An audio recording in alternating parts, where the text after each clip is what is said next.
Ladies and gentlemen, please welcome Chairman Hochberg and Elon Musk, CEO and Chief Designer, SpaceX.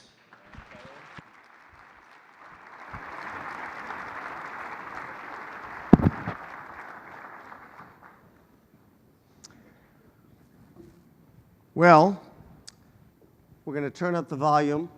It's been a quiet conference so far, but I figured when we brought Elon Musk in here, I had a chance to meet with Elon when actually Scott Schlegel and I were out in San Jose about a month ago. And this is a man who really knows how to push the envelope and change American manufacturing. I kept staring at this car all morning. I keep worrying about someone left the lights on because in a normal car, you'd have to turn the lights off pretty fast before you run down the battery. But Elon told me that battery could probably last a good month before. So we had a little controversy what to bring in the room. We were thinking about a rocket. We thought about a number of other things. That was hard to get in. So this was the smallest product we could kind of squeeze into the showroom to get started. So let me ask, when you and I met about a month ago and you just came back from China, you said to me about half your production is going to be exporting. So could you talk a little bit about that and how much is going to China and what that looks like? Sure. So I actually just came back from China yesterday. In fact, I was there all week until yesterday evening. And the thing that really surprised me was how positive the reception was for Tesla. Going in there, I went in with some trepidation, thinking that there'd be concern about an American car company exporting cars to China, and that maybe they would be somewhere between indifferent to slightly hostile. But actually, I didn't encounter that at all. In fact, they were incredibly friendly and supportive, including modifying some of their programs which offer electric vehicle incentives to include import electric cars. And they actually made that announcement. For example, Shanghai has this license plate fee that's paid normally for a gasoline car. And on the day that I arrived there, they changed it to include imported electric vehicles as being having no license plate fee. So it was just really amazed at the positive reception. And among the public, Tesla is viewed super positively. It was like when I held these customer events to hand over cars, it was like a pop concert. I mean, it was just crazy. But by far the most positive reception of any place I've been. And so we handed over the first Tesla vehicles, production vehicles in China this week to very excited customers. And yeah, we expect probably we'll end up exporting half or maybe a little more than half of the cars we manufacture in California to overseas. And of that number, probably half will go to China alone. So many companies, mine included, look at exporting after you've saturated the U.S. market. You're clearly not doing that. So maybe you could talk about that. You're early on that you're already going to be exporting close to half your production. Could you talk to us about that? Yeah, I think it makes sense to not sort of saturate one market before moving to another. I mean, it is certainly true that we started deliveries in the U.S. well in advance of deliveries to China. In fact, almost 2 years in advance. So we started off with the deliveries essentially mid-2012 in the U.S. And then a little over a year later, started deliveries in Europe. And then about 8 months after that, we've started deliveries in China. And now and later this year, we'll be starting right-hand drive deliveries for the UK, Japan, Australia, and probably South Africa. Since I'm originally from South Africa, I get a lot of complaints about why the hell the car's not there. But I was like, we're getting there. Some people compare the Tesla to somewhat like an iPhone on wheels. Is that the right analogy to make? I have two of them right here, but yeah. I mean, you just basically get some wheels glued on your iPhone and you're good to go. I mean, it's pretty much the same thing. So there are certainly some analogies that in that direction that make sense. I mean, I do sometimes, in fact, myself refer to it as a computer on wheels. I mean, it's more than an electric car. It's actually, I think, a car that's really designed to take advantage of 21st century technology. So it's got a 17-inch touchscreen display. It's always connected to the internet via a cell modem or via Wi-Fi. You can ask for any song anytime just by literally asking for it. So if you hold down the voice button and say, play Ring of Fire by Johnny Cash, it'll play it. You could say, play the Cheese Shop sketch by Monty Python. Anything, like the most obscure thing, the car will actually play it on demand. And it just works. You don't have to do anything.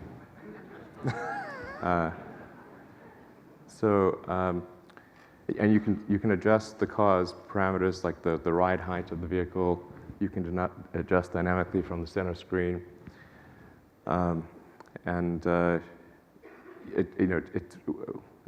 Soon we'll be releasing real-time traffic, so the cars will collaborate as a networked fleet to optimize the route to your destination. That's going to be pretty exciting. And we're adding a whole bunch more functionality. So the car, even after you bought the car, it keeps getting better because of added software functionality that we download to it at no charge. And what makes the U.S. a really good platform to manufacture these and export these from the U.S.? Well, assuming it is a good platform. Yes, we certainly have been accused of that being foolish, but I think I'm someone who believes in manufacturing. I like manufacturing. I like making things, and I think for some reason that got out of fashion.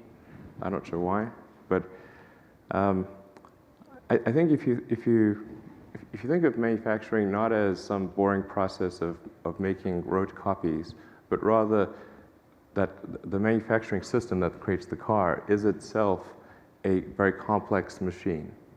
And just as innovation applies to the design of and engineering of the car, you can apply and should apply innovation to the machine that makes the machine. And you can come up with some really cool new ways to manufacture a vehicle. And I also believe in having a tight feedback loop between engineering and production. And so if production is far away from engineering, you lose that feedback loop. And so someone who designed the car in a particular way doesn't realize that it's very difficult to manufacture the particular way that's designed. But if the factory floor is 50 feet away from their desk, then they can go out and they can just see it, and it's obvious, and they can have a dialogue with the people on the floor. And likewise, a lot of the people in the manufacturing team have great ideas about how to improve the car. But if they're far away, they can't communicate that to the engineers who designed it.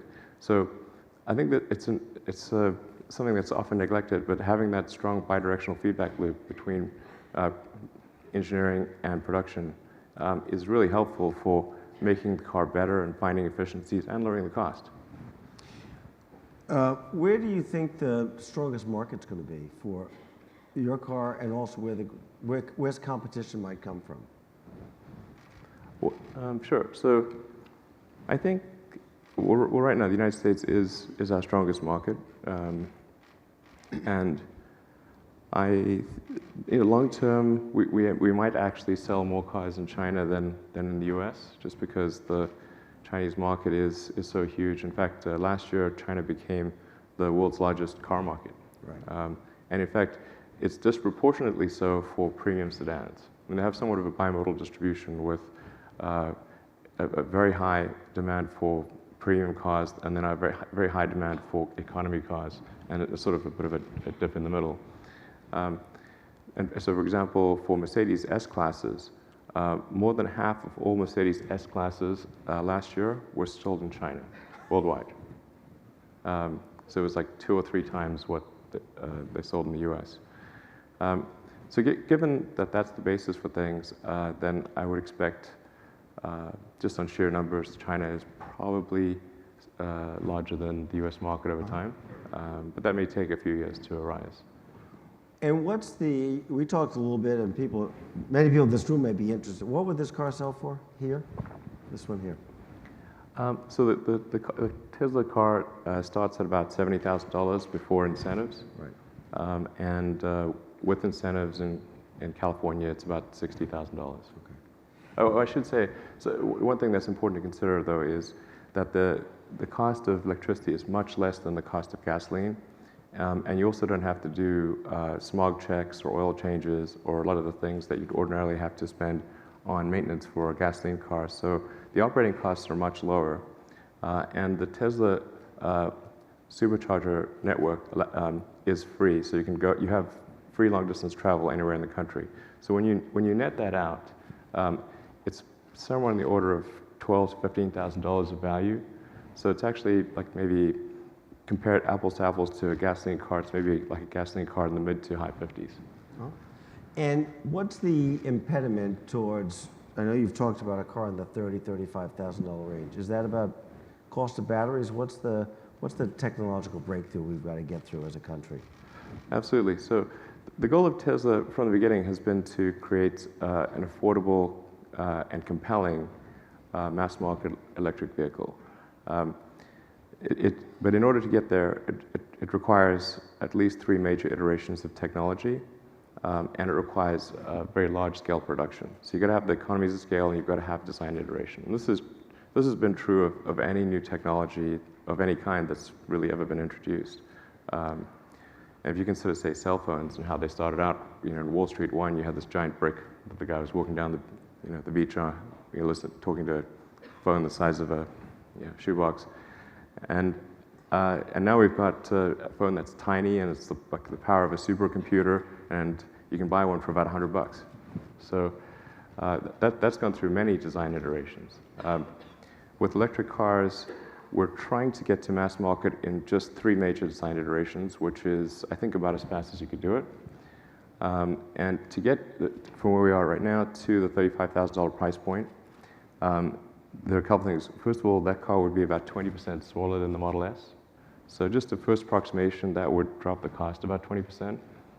To achieve the other 30% of cost savings, we need to take advantage of the design improvements and the economies of scale. I'm very confident that we can achieve that additional 30% improvement with both of those. In fact, I'd say I'm 99% sure. I would be, yeah. Okay, that's 99 is a good number. Let me ask you, we've done more work with your other company, actually. We may be working with you on exports, but mostly on SpaceX. And we've learned that about 60% of U.S. commercial satellites are financed actually by the Export-Import Bank. And there's been a great mushrooming of interest. We recently did a transaction with SpaceX for BulgariaSat. What's driving this whole the satellite industry? Obviously it's iPhones and streaming, but maybe you could give us a little more insight.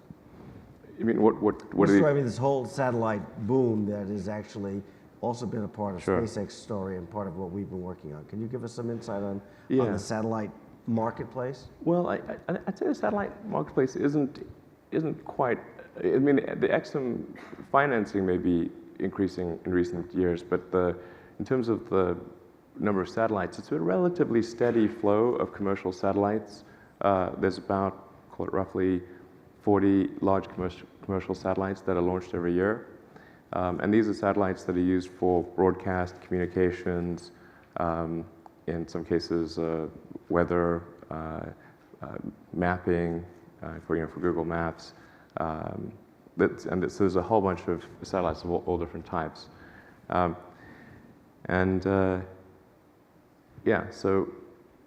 it's pretty steady. A bad year might be 30, a good year might be 50, something like that. Where it's really important, where Exim's really important is in helping fund those missions.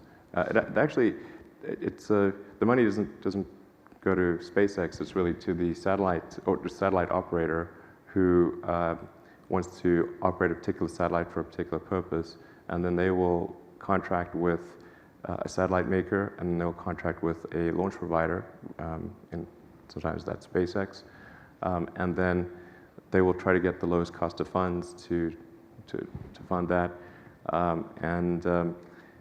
The Exim's really important in this equation because, well, the French have this thing called COFAS, which is very aggressive in providing low-cost funding. And if we didn't have the American sort of Exim Bank, it would be very difficult for us to compete on the international market because the French tend to favor their domestic rocket company. And so they'll say, well, yes, we'll provide low-cost funding if you use the Ariane rocket. And so it's really important to have the U.S. in our corner with the Exim Bank to counter the actions of COFAS. And what has changed? I mean, I was, in preparing for today, in the 1980s, there was almost zero commercial satellites launched in the United States. It's now, I'm told, around 10% and growing. What changed that this has become? Is that all SpaceX, or? It's mostly SpaceX. Mostly yeah, SpaceX. Yeah. So actually, before the fall of the Soviet Union, the United States used to launch a very high percentage of commercial satellites. In fact, the U.S. was the leader in commercial satellite launch. But with the fall of the Soviet Union, the Russian rocket industry was able to figure out how to be capitalist really fast. And they since the USSR had invested so much money in rocket technology, they actually had really good rockets, and arguably the best rocket technology in the world at the time of the fall of the Soviet Union. So they were able to completely take the commercial launch market away from the United States. So the United States went from, within the course of really just a few years, from being the leader in commercial satellite launch to being non-existent virtually. And then the French with the Ariane, and with a little bit of help from Germany and Italy, put a ton of money into the Ariane 5 rocket, also a good rocket. And the world commercial launch market then became essentially divided between the Russians and the French. The Russians probably having about 3/4 of the business, and the French having about 1/4. And that continued on for quite a while until a few years ago when SpaceX started launching the Falcon 9. And since then, we've steadily increased the share of US-1 missions. And I think we're now about 1/4 of all commercial satellite missions are won by a US company, or really won by SpaceX. And I think we've got a decent shot if we keep at it of achieving a majority of the commercial launch market, of winning over a majority of the commercial launch market. That's I don't want to count chickens before they've hatched, but it's looking increasingly positive that we'll probably we'll probably restore the United States to #1 on commercial launches in the world. You also do a lot of work for the U.S. government and the Air Force in the launch area. What portion of that is your business? Can you talk to us? It's not really, we're on the more commercial side, but Right. just to fill it out. Well, actually, as far as U.S. government launches go, we have a very good relationship with NASA. NASA's been fantastic to work with and really has helped us a lot. And in fact, I'm not sure we'd even be where we are today without the help of NASA. So we're very, very grateful to them. NASA selected us as the primary system for transferring cargo to and from the space station. And so, in fact, our Dragon spacecraft is the only spacecraft capable of taking any significant cargo down from the space station. So there are a variety of means of getting to the space station, but in terms of bringing experiments back, which is critical to leverage the value of the space station, our spacecraft is the only one capable of doing that. I'd like to also maybe note that we get paid half as much per mission as Orbital Sciences, so there's another provider. And they only take stuff up. They take up less than we do, and they take nothing down, and they get paid twice as much per mission as we do. But that's okay. I mean, I'm Not for the U.S. taxpayers. no, I mean, I think maybe they should get fewer missions in the future, but you know, I'm glad that we're able to, you know, provide a service that's twice the value for money that you know, our competitor does. When I was out at SpaceX about a year ago, I noticed that you were also developing a recyclable rocket, a rocket that actually come back to Earth. Yeah. That would be the ultimate recyclable. Can you talk Yes. to us about that?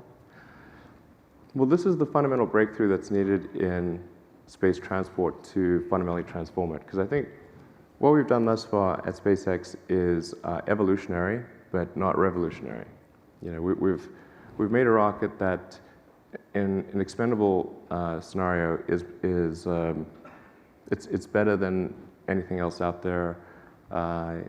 You know, by maybe 20, like the next best rocket would be like 20 to 30% worse in efficiency. So, but that's definitely an evolutionary thing. It's not going to revolutionize spaceflight. To really have a revolutionary impact, we've got to achieve at least an order of magnitude improvement, maybe a 2 order of magnitude improvement. And the only way to achieve that is with full and rapid reusability. And this is a very difficult thing to achieve. In fact, a lot of people in the aerospace industry think it's not possible. And in fact, most have given up on it. But I think it is possible. And we recently achieved an important milestone, which was to get the boost stage of the rocket to re-enter the atmosphere intact, deploy landing legs, and achieve a soft landing out in the ocean.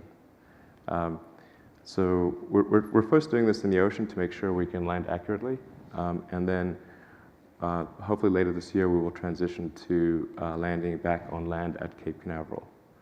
And then we'll aim to refly that boost stage probably next year, if this year works out. And that will really be a massive change in space transport. To give it sort of a sense of the potential there, the cost of the fuel and oxygen and other sort of expandable liquids in the rocket, the cost to effectively fuel it up, is only 0.3% of the cost of the mission. So the rocket costs $60 million. It only costs a couple $100,000 to fill it up. So the potential is there with a high launch rate, if one can achieve full and rapid reusability, to improve the cost of space access by a factor of more than 100. Wow. Any advice? What could we as citizens do? What could the U.S. government do to make this a better place to support business, make America even a better place to start a business? You came from South Africa. What else could we be doing to improve that from your point of view? Well, I think the United States is pretty great, honestly. Definitely the best place in the world to start a business, and particularly if it involves technology. You know, I think certainly we need to take a look at our immigration laws. You know, if there are really talented people, you know, doing graduate courses in engineering at our universities, we really don't want to send them home. We want to try to do everything we can to keep them here, because like if for every one person who's like an ace engineer, that there are probably like 10 jobs that will be created if that person stays here. It's a huge multiplier effect. And conversely, if you're missing that special ingredient, you know, it's very difficult to create them. I think also we probably need to reform our tax laws, because the US corporate tax rate is really high relative to, say, the EU. And what this causes companies to do, like, you know, Apple or Google or others. SpaceX is a purely domestic company, so. And we're happy about that. Yeah, yeah. So you know, we don't have the ability to play, you know, sort of some sort of tax shell game, and we wouldn't. But anyway, but it is tricky. Like if you're head of a multinational and you've got all these shareholders who are expecting you to maximize profits, and you can play this sort of like international tax shell game, and you sort of there's a strong incentive to do so because of the U.S. tax rate being way out of whack with almost any other country. What this causes companies like Apple and Google to do is to invest a ton of money in other countries. Right. So this is a big gift that we're giving to other countries. So instead of getting those, you know, sort of ace engineers and others to move to the U.S. and create a bunch of jobs here, we're actually funding them there to create jobs there. I mean, it's quite a nice thing we're doing, but it's, you know, probably not in the best interest. Overly generous. It's very generous. Very generous. Yeah. Let me ask you a final question because we're going to wrap up. You have 5 sons. It's always hard to be a cool dad. What do your kids think is the coolest thing about dad? I'm not sure. The rockets, the cars? You know, they don't seem too excited about these things because I kind of grew up. You know, I take them to the factory and it's like, you know, isn't this exciting? They're like, oh, we've seen it 20 times. You get more excitement out of it than they do. Really? Yeah. No, I know. I mean, maybe they were secretly excited and they just didn't want to let on that, you know, to me. But I do try to get them excited about these things, and but they seem to be like more excited about like if I play a video game with them. That seems to be like their favorite thing. But they're only like the twins are 10 and the triplets are 7, so they're on the fairly young side. All right. Well, thank you. Thank you for joining us today. Let's give them a round of applause.